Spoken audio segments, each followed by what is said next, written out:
Kyrgyzstan में मकामी अफराद का पाकिस्तानी तलबा के हॉस्टल पर हमला, खिड़कियां और दरवाजे तोड़ दिए। तलबा पर बदतरीन तशद्दुद, 3 तालिब इल्मों की हलाकत की गैर मुसद्दिका इतलात, मुतअद्दिद जख्मी हो गए। बशकीक में मुकीम एक पाकिस्तानी तालिब इल्म ने वीडियो पैगाम में कहा कि हलाकतें ज्यादा हुई हैं।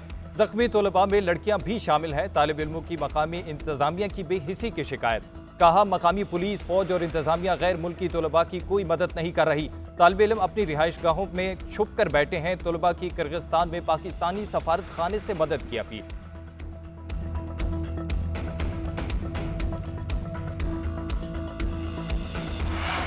इस्लामाबाद से टोरंटो जाने वाली PIA परवाज की कराची एयरपोर्ट पर हंगामी लैंडिंग। जराये के मुताबिक त्यारे को तकनीकी खराबी के बायस उतारा गया।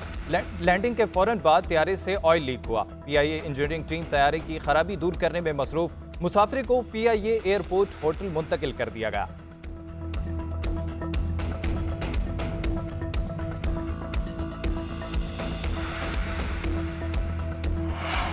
वज़ीर आला खैबर पख्तूनख्वा अली अमीन गंडापुर की लोड शेडिंग का मसला हल करने के लिए वफाक को 15 दिन की मोहलत। सूबाई असेंबली में खिताब में बोले, मुल्क की बिजली ऑन और ऑफ करने का बटन खैबर पख्तूनख्वा के पास है। बिजली का मसला 15 दिन में हल न हुआ तो बिजली का बटन ऑन ऑफ मैं करूंगा। मुझसे बात न की तो PESCO head office take over करके दिखाऊंगा। अपने सूबे के अवाम के लिए चोर का लफ्ज बर्दाश्त नहीं करेंगे। चोर कौन है दुनिया जानती है। आपका जोर कश्मीर में देख लिया। कश्मीरियों के सामने एक दिन में हुकूमत की हवा निकल गई।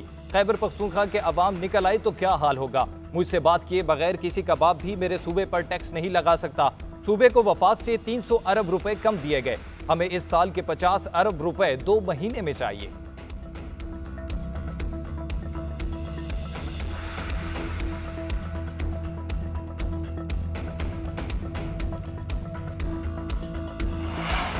अडियाला जेल में 190 मिलियन पाउंड केस की समाअत। बुशरा बीबी का एहतसाब, अदालत के जज पर अदम एतमाद। कहा, 15 मई को अडियाला जेल में समाअत थी, किसी ने नहीं बताया। मैं इस केस में कैदी नहीं, नाइंसाफी की वजह से जेल में हूं।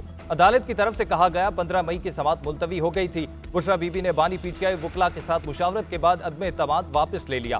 बानी PTI और बुशरा बीबी की सरगोशियों में गुफ्तगू। बुशरा बीबी ने अलग कमरे में बेटियों से मुलाकात की। केस की समाअत के दौरान किसी गवाह का बयान रिकॉर्ड नहीं किया गया।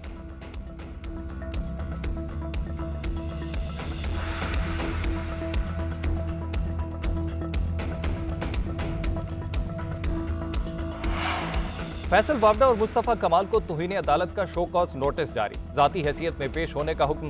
फैसल वावडा की प्रेस कॉन्फ्रेंस पर अज खुद नोटिस की समाअत। चीफ जस्टिस ने रिमार्क्स दिए कि ऐसा लगता है जैसे किसी खास मकसद के तहत ये किया गया।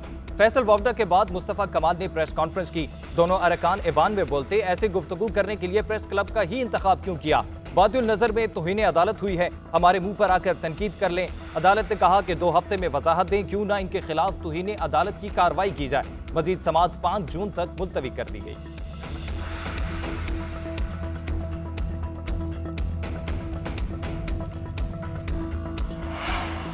इंसाफ नहीं बददियानती होगी, ये इंसाफ का कत्ल कहलाएगा। मुंसिफ का मिजाज शख्सियात की पसंद नापसंद इंसाफ के हसूल सेलेक्टिव जस्टिस पर असर अंदाज नहीं होना चाहिए। वजीर दिफा ख्वाजा आसिफ का ट्वीट लिखा, नवाज शरीफ के साथ बानी PTI, उनके सरपरस्त अदलिया और एस्टेब्लिशमेंट ने जो कुछ किया वो तारीख का स्याह बाब है। मकाफाती अमल पर नवाज शरीफ पर पाबंदी याद आई। बानी PTI की सुप्रीम कोर्ट में वीडियो हाजिरी देखी तो याद आया, नवाज शरीफ की मकरूज तो हमारी अदलिया भी है। बानी PTI के हकूक याद रखने वाली अदलिया माजी के मुजालिम का भी अजाला करे।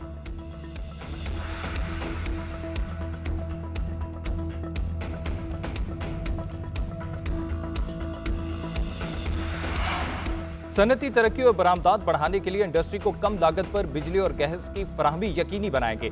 सनती शोबे को दरपेश मसाइल का तरजीही बुनियादों पर हल तलाश किया जाए। वज़ीर आज़म शहबाज शरीफ की इजलास में हिदायत, कहते हैं इंडस्ट्री के लिए टैरिफ रियलाइजेशन के हवाले से हिकमत अमली फिलफौर तैयार की जाए। हुकाम सनतों से भी मुशावरत करें।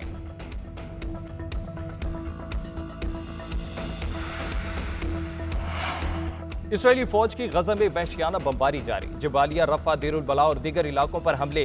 बमबारी से दर्जनों मकान तबाह, 4 फलस्तीनी शहीद। गुज़िश्ता 24 घंटों में इसराइली बमबारी के बायस मजीद 31 फलस्तीनी शहीद और 56 जख्मी हो गए। 7 अक्टूबर से होने वाली इसराइली हमलों में 35,303 फलस्तीनी शहीद और 79,261 जख्मी हो चुके। दूसरी जानिब अमरीकी national security adviser Jake Sullivan आज सऊदी अरब और कल इसराइल का दौरा करेंगे। व्हाइट हाउस हुकाम के मुताबिक जैक सेल्वन दोनों ममालिक के सरबराहान से रफा हमले और गजा में इमदाद से मुतल्लिक बातचीत करेंगे। और ताइवान पार्लियामेंट मछली मंडी बन गई। अरकान आपस में दस्तों गिरेबान हो गए, एक दूसरे पर लातों और घूसों का आजादाना इस्तेमाल करते रहे। पार्लियामेंट में इस्लाहात के हवाले से अरकान में तलखी पैदा हुई। अफरा तफरी के दौरान बाज़ अरकान स्पीकर की नशिस्त पर चढ़ गए। पार्लियामेंट अरकान ने एक दूसरे को धक्के दिए। ताइवान की नौमुंतखब सदर ने जनवरी में होने वाले इंतखाबात में कामयाबी हासिल की थी। हुक्मरान डेमोक्रेटिक प्रोग्रेसिव पार्टी पार्लियामेंट में अपनी अक्सरियत खो चुकी है।